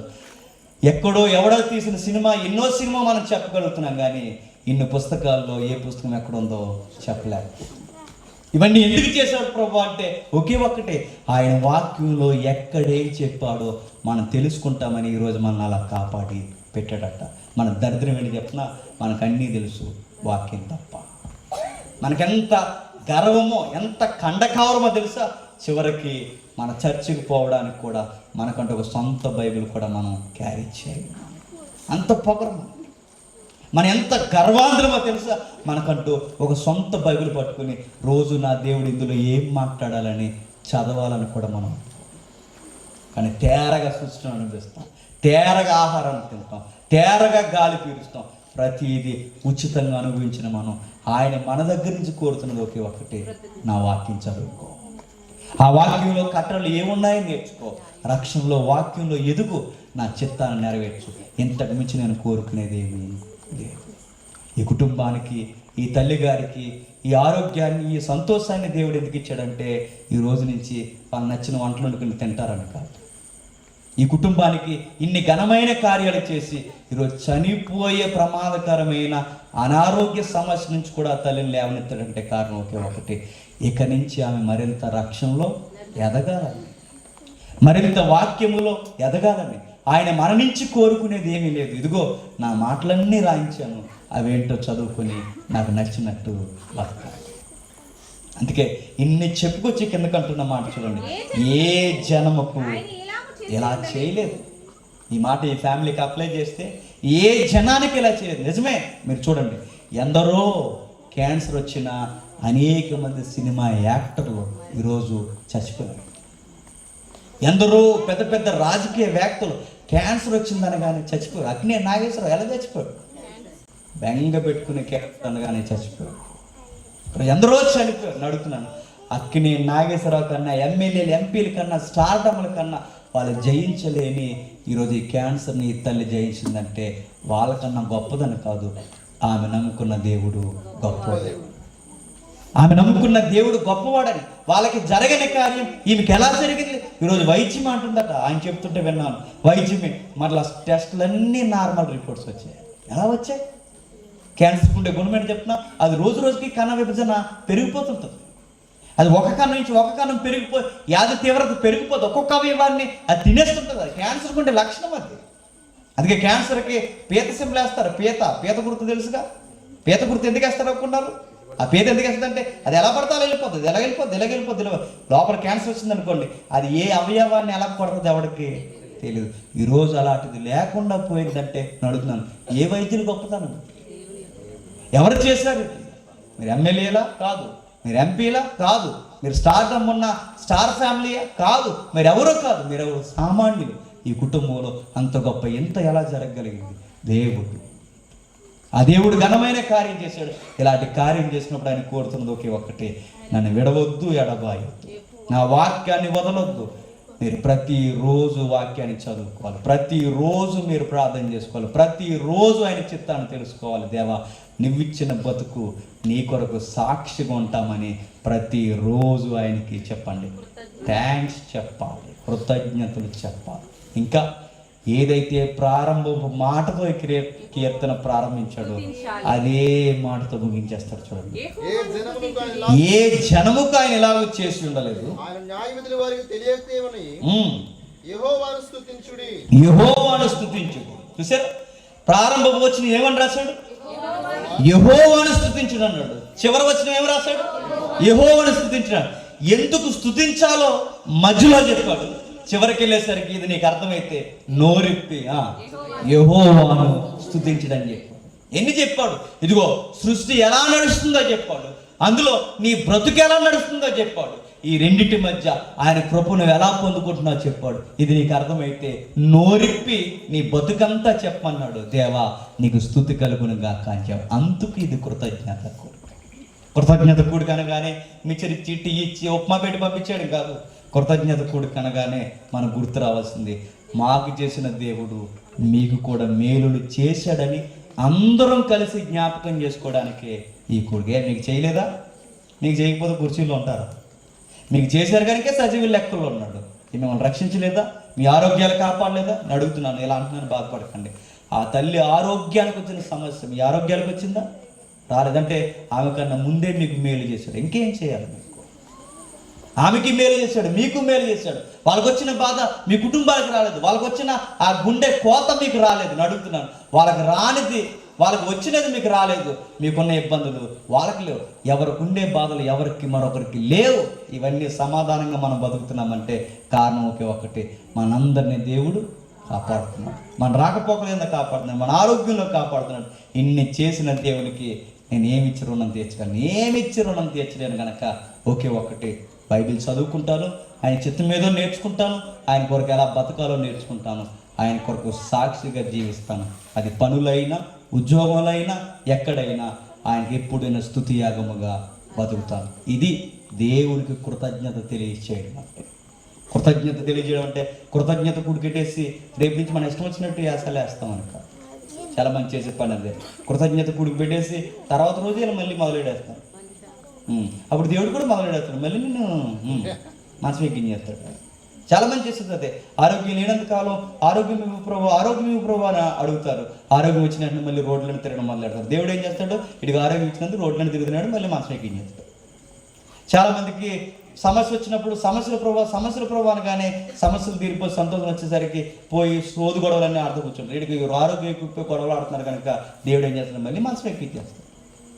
దేవుడు మేలు చేస్తాడు, ఆ మేలుకు తగినట్టుగా సమాధానంగా బతికున్నాడు, మరిన్ని మేలులు మనకి చేస్తాడు. అయితే ఒక విషయం, ఈ మేలుల కొరకు అయితే దేవుడిని మనం నమ్ముకోవడం. మరి దేనికి నమ్మాలి ప్రభు అంటే, ఆరోగ్యం పాడైపోయినా, సమస్యలు ఎక్కువైపోయినా, ఉరిలాంటి బాధలు నన్ను పొడి చేసిన, ఏమైపోయినా నా బతుకంతా ఒకటే, నా దేవుడు నాకు ఉన్నాడు, తోడున్నాడు అంతే. అందుకే యోబు జీవితం చూడండి. యోబు గారి జీవితంలో కొడుకులు చేసిపోయారు, కూతురు చనిపోయారు, చివరికి ఆయన ఆరోగ్యం పోయింది, ఆస్తులన్నీ పోయాయి, చివరికి భార్య వచ్చి చచ్చిపోయింది. అయినా యోబు అన్న మాట చెప్పిన, ఇవేమి నాకు జరగకపోయినా నా విమోచకుడు సజీవుడు అన్నాడు. నా విమోచకుడు సజీవుడు. అడుగుతున్నాడు, ఏం చేశాడు నా విమోచకుడు? ఏం చేశాడు నా దేవుడు నీకంటే? ఆయన అనే మాట ఒకటే, నాకు ఏం చేయకపోయినా ఆయన విమోచకుడు. దేని నుంచి విమోచకుడు? ఈ బాధల నుంచి, ఈ లోకం నుంచి, ఈ కష్టాల నుంచి, ఈ సమస్యల నుంచి, చివరికి ఈ కుళ్ళిపోయిన సమాజం నుంచి ఒకరోజు నన్ను విమోచిస్తాడు. నా దేహాన్ని మరలా సజీవంగా లేపుతాడు, తీసుకెళ్ళి ఆయన పరమునున్న ఆ చెంతను నన్ను కూర్చోబెట్టుకుంటాడు. నేను అందుకు దేవుణ్ణి నమ్మాలి. అందరికి ఒకేలాగా జ్వరం గుర్తుపెట్టుకోండి. కొంతమందికి రోగాలు తగ్గిపోతే, కొంతమందికి రోగాలు తగ్గవు. కొంతమందికి సమస్యలు తీరిపోతే, కొంతమందికి సమస్యలు తీరవు. ఎందుకు ప్రభు అని ఎప్పుడు సమస్యలు తీరితే దేవుడు, సమస్యలు తీరకపోతే దేవుడు కాదు. తీరినా తీరకపోయినా ఆయన దేవుడు అంతే. మరి ఎప్పుడు తీరుతాయంటే ఒక రోజుకి సమస్యలు లేని జీవితంలోకి మనం వెళ్ళిపోతాం. ఏడుపు ఉండదు, కన్నీరు ఉండదు, బాధ ఉండదు, శ్రమ ఉండదు, ఈ వ్యాధులు ఉండవు, ఏమీ ఉండవు. మరి ఏముంటుందంటే ఒక నిత్యమైన ఆనందం ఉంటుంది, ఒక నిత్యమైన జీవితం. అందుకు మనం దేవుణ్ణి నమ్మాలి, అందుకు దేవుణ్ణి మనం స్తుతియాగముగా జరిగించాలి, అందుకు దేవుణ్ణి మనం వెంబడించాలి. ఈ కీర్తన అంతా ఏం చెప్తుందంటే, సృష్టికర్త ఉన్నాడు కనుక, సృష్టిని నడిపిస్తున్నాడు కనుక, ఆ సృష్టిని నడిపిస్తున్న ఆయన నీ కొరకు ఇవన్నీ చేస్తున్నాడు కనుక ప్రారంభ వచనంతోనే మొదలెట్టాడు, యెహోవాను స్తుతించుడు. మన దేవునికి స్తోత్రగానము చేయటం మంచిది. ఇన్ని అర్థమైన తర్వాత కూడా ఆయనకి స్తోత్రగానము స్తుతి జరిగించకపోతే అది మన బతుకులకి మంచిది కాదు. ఈ కుటుంబానికి మేలు చేశాడు, మరెన్ని మేలులు సిద్ధపరుస్తాడు. నీ కుటుంబానికి మేలు చేశాడు, మరెన్ని మేలులు సిద్ధపరుస్తాడు. ఆయన మేలుకు తగినట్టుగా బతికితే మరెన్ని మేలులకు కారణం అవుతాం.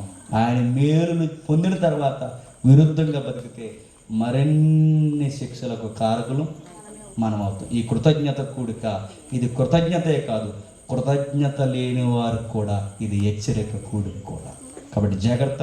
తల్లిగారికి ఇంకా నిండు ఆరోగ్యాన్ని దయచేసి, కుటుంబంలో సంతోషాన్ని కలుగజేసి దేవుడు మహిమ పొందాలని మనస్ఫూర్తిగా కోరుకుంటూ ఈ సభను ముగిస్తూ దేవుడు మనం దీవించిన ప్రార్థన చేసుకుందాం.